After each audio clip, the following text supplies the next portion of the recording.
Hamlin towns in Brunswick, my famous Hanover city. The river Weser, deep and wide, washes its wall on the southern side. A pleasanter spot you've never spied.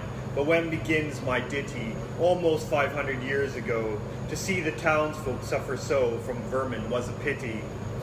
Rats, they fought the dogs and killed the cats, and bit the babies in the cradles, and ate the cheeses from the vats, and licked the soup from the cook's own ladles, split open the kegs of salted sprats, made nests in the men's Sunday hats, and even spoiled the women's chats by drowning out their speaking with shrieking and squeaking in 50 different sharps and flats. At last the people in a body to the town hall came flocking. "'Tis clear," cried they, "our mayor is a naughty, and as for our corporation, shocking, to think we buy gowns lined with ermine, for dolts who can't or won't determine what's best to rid us of our vermin. You hope because you're old and obese to find in furry civic robes ease.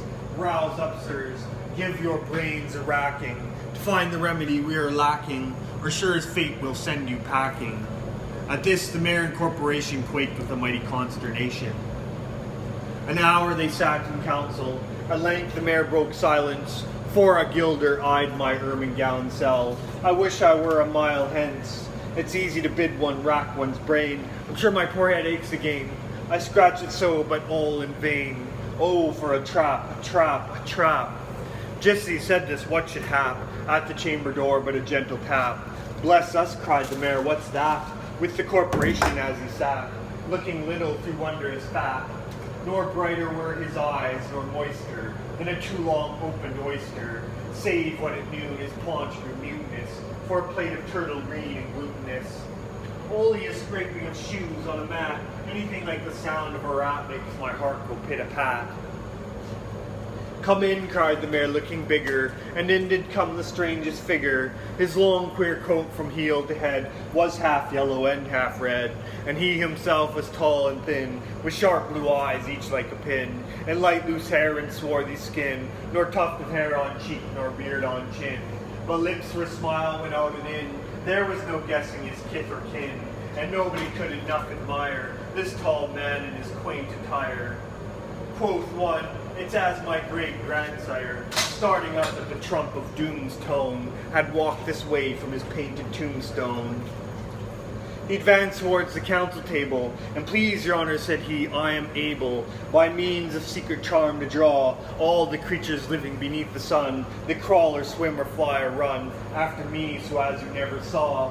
And I chiefly use my charm on creatures that do people harm, the mole and toad and newt and viper, and people call me the Pied Piper."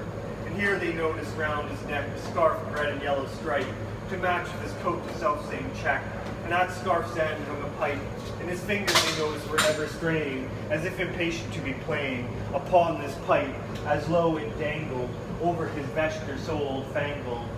"Yes," said he, "Pied Piper as I am, in Tartary I fred the cam, last June from his huge swarms of gnats. I ease in Asia the Nizam of a monstrous brood of vampire bats. And as for what your brain bewilders, if I rid your town of rats, will you give me 1,000 guilders?" 50,000 was the exclamation of astonished mayor and corporation. Into the street the piper stepped, smiling first a little smile, as if he knew what magic slept in his quiet pipe the while. Like a musical adept to blow his pipe, his lips he wrinkled. Green and blue his sharp eyes twinkled, like a candle flame where salt is sprinkled. And ere 3 shrill notes the pipe uttered, he heard as if an army muttered, and a muttering grew to a grumbling, and a grumbling grew to a mighty rumbling, and out of the houses came the rats tumbling. Great rats, small rats, lean rats, brawny rats, brown rats, black rats, grey rats, tawny rats, grave old plotters, gay young friskers, fathers, mothers, uncles, cousins, cocking tails and pricking whiskers, families by tens and dozens, brothers, sisters, husbands, wives, followed the Pied Piper for their lives. From street to street he piped advancing, and step for step they followed dancing, until they came to the river Weser, wherein all plunged and perished, save one who stout as Julius Caesar, swam across and lived to carry, as he the manuscript he cherished, to Ratland home his commentary, which was, at first shrill notes of the pipe, I heard a sound as of scraping tripe, and putting apples wondrous ripe into the cider presses grape, and a moving away of pickle tub boards, and leaving a jar of conserve cupboards, and drawing the corks of train oil flasks, and a breaking loops of butter casks. And it seemed as if a voice, sweeter far than by harp or by psalteries breathed, called out, "O rats, rejoice! The world has grown to a vast dry saltery.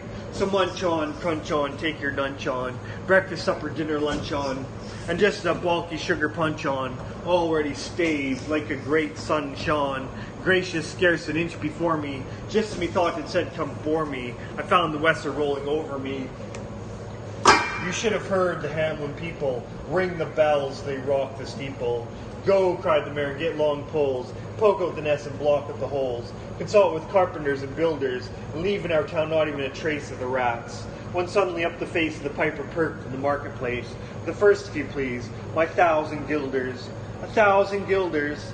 The mayor looked blue, so did the corporation too, for council dinners made rare havoc with claret, moselle, vin de grave hock, and half the money would replenish their cellars big as butt of Rhenish, to pay this sum to a wondering fellow, with gypsy coat of red and yellow. Besides, quoth the mayor with a knowing wink, our business was done at the river's brink. We saw with our eyes the vermin sink, and what's dead can't come to life, I think. So, friend, we're not folks to shrink from our duty of giving you something to drink, and a matter of money to put in your poke. As for the guilters, what we spoke of them, as you well know, wasn't joke. Besides, the losses have made us thrifty. 1,000 guilders, come, take 50.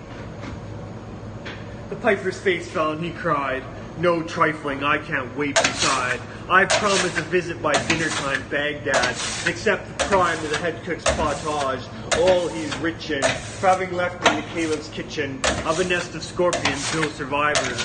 With him I proved no bargain driver, with you don't think I'll bait a stiver, and folks who put me in a passion, may find me pipe after another fashion. How, cried the mayor, do you think I brook, being worse treated than a cook, insulted by a rival, with idle pipe and vesture piebald, threaten us, fellow, do your worst, blow your pipe there till you burst. Once more he stepped into the street, and to his lips again laid his long pipe and smooth straight cane, and every blew 3 notes, such sweet soft notes that the musician's cunning never gave me, wrapped there. There was a rustling that seemed like a bustling, a merry crowd justling at pitching and hustling, small feet were pattering, wooden shoes clattering, little hands clapping, little tongues chattering, like foals in the farmyard and barley was scattering. Out came the children running, all the little boys and girls, with rosy cheeks and flaxen curls, and sparkling eyes and teeth like pearls, tripping and skipping around merrily after. Wonderful music with shouting and laughter. The mayor was dumb, and the council stood as if they're changed into blocks of wood, unable to move a step or cry, to the children merrily skipping by, could only follow with an eye that joyous crowd at the piper's back, and how the mayor was on the rack, and the wretched council's bosoms beat as the piper turned from the high street, where the Weser rolled its waters, right in the way of their sons and daughters. However, he turned from south to west, into Copperberg Hill his steps addressed, and after him the children pressed. Great was the joy in every breast. He never can cross the mighty top. He's forced to let the piping drop, and we shall see our children stop. When lo, they reached the mountainside, a wondrous portal opened wide, as if a cavern was suddenly hollowed. The piper advanced, and the children followed. When all were in to the very last, the door in the mountainside shut fast. Did I say all? No, one was lame, and could not dance a whole the way. And in after years, if you blame his sadness, he was used to say, as dull in our town since my playmates left, I can't forget that I'm bereft of all the pleasant sights they see, which the piper also promised me, for he led, as he said, to a joyous land, joining the town in just at hand, where waters gushed and fruit trees grew, and flowers were forth fairer hue, and everything was strange and new. The sparrow was brighter than peacock here, and the dogs outran our fallow deer, and honeybees had lost their stings, and horses were born with eagle's wings. And just as I became assured, my lame foot would be speedily cured, music stopped, and I stood still, and found myself outside the hill, left behind against my will, to go now limping as before, never hear of that country more. Alas, alas, the Hamelin, there came into many a burgher's pate, a text which says at heaven's gate, hopes the rich at his easy rate, as the needle's eye takes a camel in. The mayor sent east, west, north, and south, to offer the piper by word of mouth, wherever was men's lot to find him, silver and gold to his heart's content, if only he'd returned the way he went, to bring the children behind him. but when they saw it was lost endeavor, and piper and dancers were gone forever, they made a decree that lawyers never should think their records dated duly, if after the day of the month and year these words do not as well appear. And so long after what happened here, on the 22nd of July, 1376, in the better memory to fix, the place of the children's last retreat, they called it the Pied Piper's Street, where anyone playing pipe or table was sure for his future lose his labor, nor suffered they hospital or tavern, shocked with worth the street so solemn. In opposite the place of the cavern, they wrote the story on a column, and on great church window painted, the same to make the world acquainted, how their children were stolen away, and there it stands this very day. And I must not omit to say that in Transylvania there is a tribe of alien people who ascribe the way and dress of which their neighbors lay such stress to their fathers and mothers having risen out of some subterranean prison into which they were trepanned a long time ago in a mighty band out of Hamlin towns in Brunswick land, but how or why I don't understand. So, Lily, let me and you be wipers of scores out with old men, especially pipers. And if they should pipe us free from rats and from mice, if we promise them aught, let us keep our promise.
There once was a young man named Roland Pye who played the recorder when he wasn't baking bagels.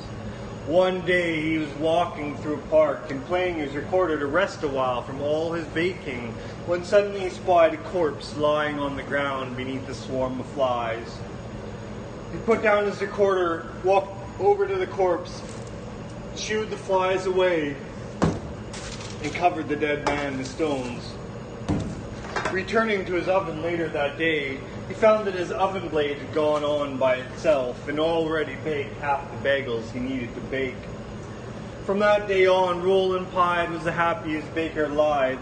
He would bake until he was tired. Then he would pull his recorder out while his oven blade went on by itself. But Roland Pye lived in a town whose mayor did not admire his skill or was jealous of his fame. So the mayor devised a plan to rid the town of Roland. In the beginning, he said that Roland was a good worker, but lazy. Next, he said that Roland baked a whole lot, but badly. Then he accused Roland of being a sorcerer, and the people turned on him. So Roland Pye took his recorder and left his home behind. When Roland Pye came to a neighboring town, he went to all the business owners, but none of them would give him any work. Finally, he met an old busker and asked him for work to keep body and mind together. "Come along with me," said the old man, "and we will share alms together." So Roland Pye and the old man started going around and singing, "Baker, why do you bear those silent things? Baker, how did you forget to stand where your feet are? Baker, no woman loves your wealth, although it is golden and good for your health. Baker, you are too dirty for a lover to wish to preen. Your limbs are the knots and cords of an old-fashioned machine. Baker line the rings and bash the boards. You don't need their applause for a thing that is yours. You are a baker and are what you are, not by a miracle, but by the work of your arms. Baker, be who you are. Everybody gave alms to the old man, but to Roland they said, what is a young man like you out begging? Why don't you work for a living? Nobody will hire me, replied Roland Pye. That's what you say. There is a king with so many hungry soldiers that he'll pay good wages to anyone willing to feed them. So Roland Pye went to the king's kitchen and took the old man whose alms he'd been sharing. The oven had never been used by anyone. Roland mixed the dough, then he rolled it into rings. Then he boiled them, dressed them with seeds, then baked them until they were golden brown. Then he tossed them into a crate to cool down. Whenever Roland wearied of baking, he'd play his recorder. And once he was weary of playing his recorder, he would sing, Baker, why do you bear those silent things? Baker, how did you forget to stand where your feet are? Baker, no woman loves your wealth, although it is golden and good for her health. Baker, you are too dirty for a lover to wish to preen your liver. Baker, you are too dirty for a lover to wish to preen. Your limbs are the knots and cords of an old-fashioned machine. Baker, line the rings and bash the boards. You don't need their applause for a thing that is yours. You are a baker and are what you are, not by a miracle, but by the work of your arms. Baker, be who you are. Everybody gave... Hearing the singing, a princess looked out the window. She saw Roland and fell in love with him. But she was a princess and he a baker. The king would never consent to their marriage. So they decided to run away together. They fled in a boat. They fled at night in a boat. When they were already on the high seas, Roland remembered the busker. He said to his beloved, we must fetch the old man. Since he shared his alms with me, we can't go off and leave him like that. At that very moment, the old man came up behind the boat, walking on the water as though it had been dry land. Reaching the boat, he said, we agreed to divide everything we had, and I shared everything I owned. Now you have the king's daughter, must give half of her to me. At this he gave Roland Pye a knife to cut his bride in half. Roland Pye took the knife with a trembling hand. You are right, he said. You are perfectly right. He was on the point of cutting his bride in two, when suddenly the old man stopped him. Stop! I knew you were a just man. I'm the dead man, mind you, whom you covered with stones. Go now, and may the two of you always be happy. The old man walked away on the waves. The boat came to an island rich in all good things, with the princely palace awaiting the newlyweds.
My first thought was he lied in every word, that hoary cripple with malicious eye, askance to watch the working of his lie on mine, and most scarce able to afford suppression of the glee. The person was scored its edge at one more victim gained thereby. What else should he be set for with his staff? What saved the waylay with his lies and snare? All travelers might find him posted there, and ask the road. I guess would skull-like laugh would break, where crutch can write my epitaph for pastime in the dusty thoroughfare. If that is counsel, I should turn aside when the ominous track which all agree hides the dark tower. Yet acquiescingly I did turn as he pointed, neither pride nor hope rekindling at the end's bride, so much as gladness some end might be. For what with my whole world wide wondering, what with my search drawn out through years, my hope dwindled into a ghost not fit to cope with that obstreperous joy success would bring. I hardly tried now to rebuke the spring, my heart finding failure in its scope. As a sick man very near to death seems dead indeed, and feels beginning end to tears, and takes the farewell of each friend, and hears one bid the other go, draw breath freely outside, since all is over, he saith, and the blow fallen no grieving can amend. While some discuss if near other graves be room enough for this, and when a day suits best for carrying the corpse away, with care about banners, scarfs, and staves, and still the man hears all and only craves, he may not shame such tender love and stay.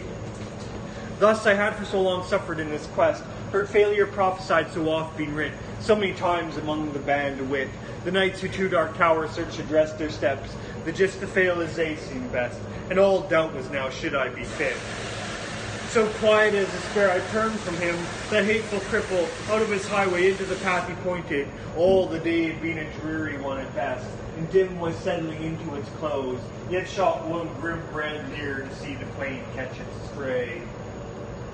For mark, no sooner was I fairly found, pledged the plain after a pace or two, then pausing for back at a last view, over the safe road 'twas gone, grey plain all round, nothing but plain to the horizon's bound. I must go on, naught else remained to do. So on I went. I think I never saw such starved ignoble nature. Nothing throve, for flowers as well expect a cedar grove, but chortle and spurs according to their law, might propagate their kind with none to awe. You think a bird being a treasure trove. No penury inertness in grimace, in some strange sort were the land's portion. See or close your eyes, said nature peevishly, in nothing skills, I can't help my case. 'Tis last judgment fire must clear this place, calcine its claws and set my prisoners free. If there pushed any ragged thistle stalk above its mates, its head was chopped. The bents were jealous else.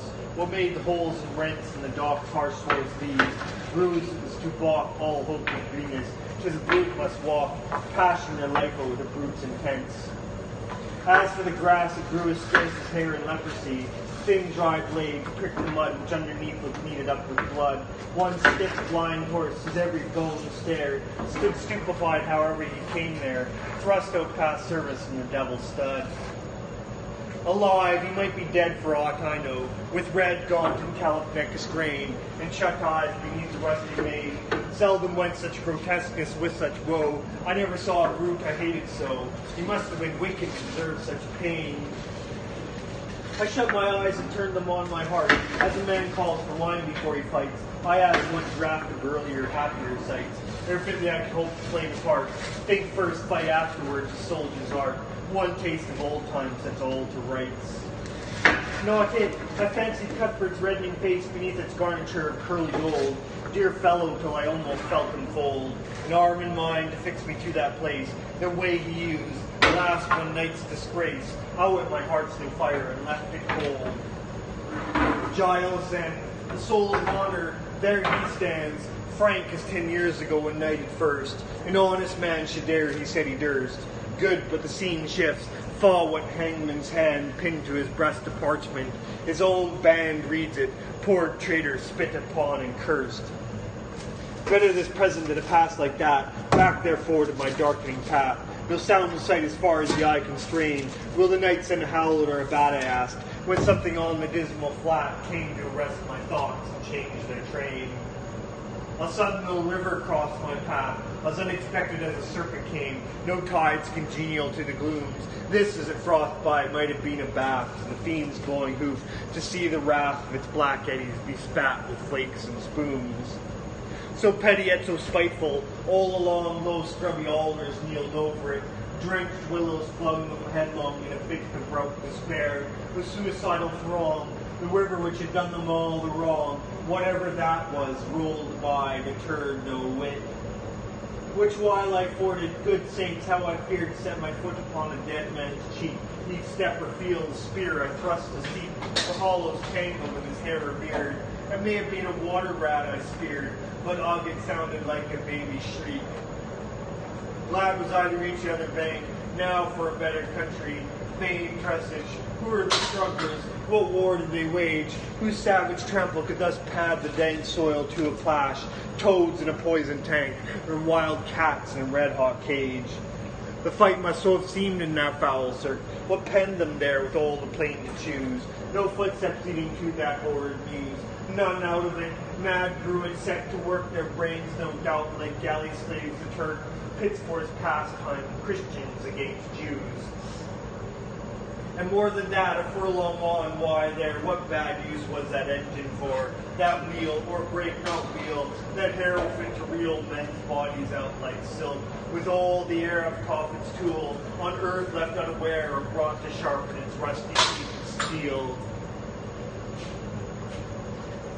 Then came some stub ground, once a wood, next to marsh it would seem, now a mere earth, desperate and done with, so the fool finds mirth, makes a thing and mars it, till his mood changes, and off he goes, within a rude bog, clay and marsh, sand and stark black dirt.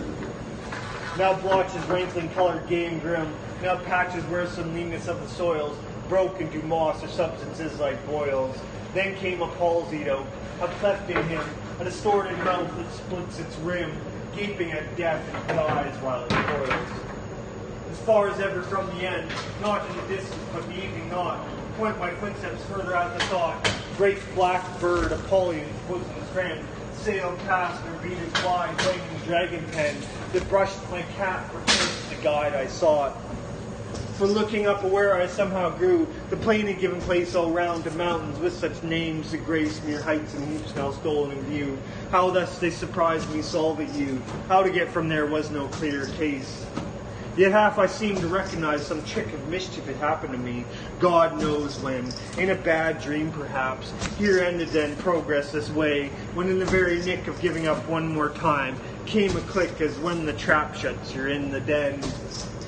Burningly it came upon me all at once. This was the place. Those two hills crouched like two bulls locked horn in fight, while to the left a tall scout mountain, dunce daughter to dozing, at the very nunce after a lifetime of training for the sight. What in the midst lay but the tower itself, the round squat turret built of brown stone without a counterpart. Blind as a fool's heart, built of brown stone without a counterpart.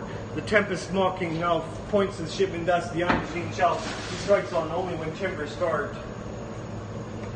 Not see, because of night perhaps, why day came back for that. Behind it left the dying sunset, kindled to a cleft. The hills like two giants in the hunting lay, chin upon hand to see the game at bay. Now stab and end the creature to the heft. Not here, the noise was everywhere told, increasing like a bell.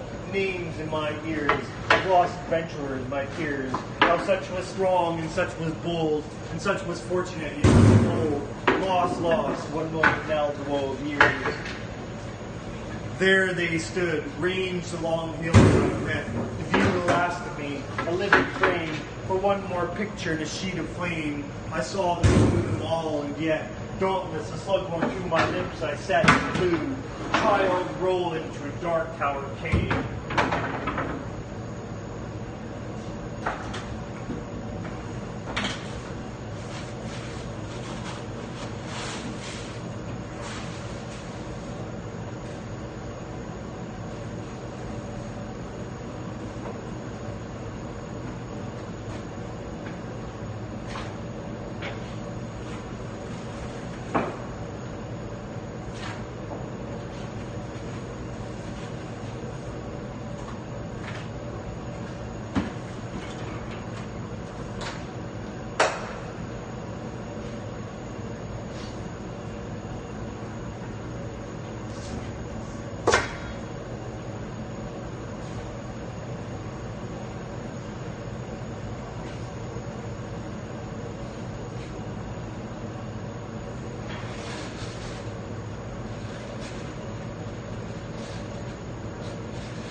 When, in the course of human events, it becomes necessary for one people to dissolve the political bands which have connected them to another, and assume among the powers of the earth the separate and equal stations for which the laws of nature and nature's God entitle them, a decent respect of the opinions of mankind requires that they should declare the causes which impel them to the separation.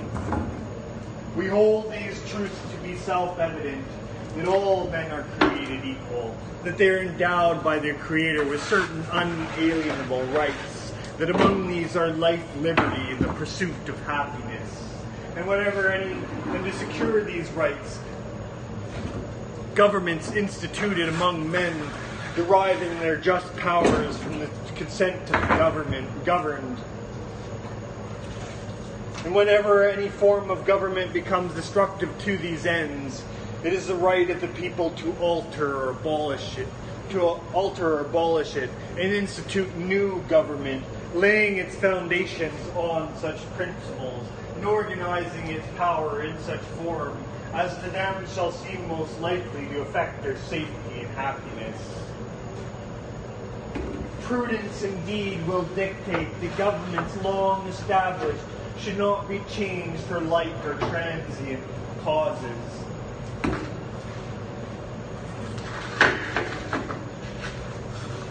And experience accordingly hath shown that mankind are more disposed to suffer when evils are sufferable than right themselves by abolishing the forms to which they have become accustomed.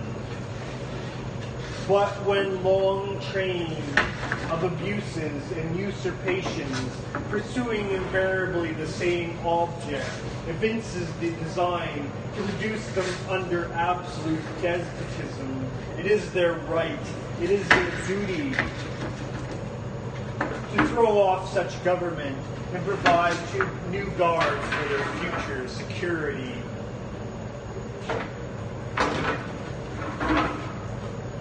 Such has been the patient sufferance of these colonies. And such is now the necessity which constrains them to alter their former systems of government.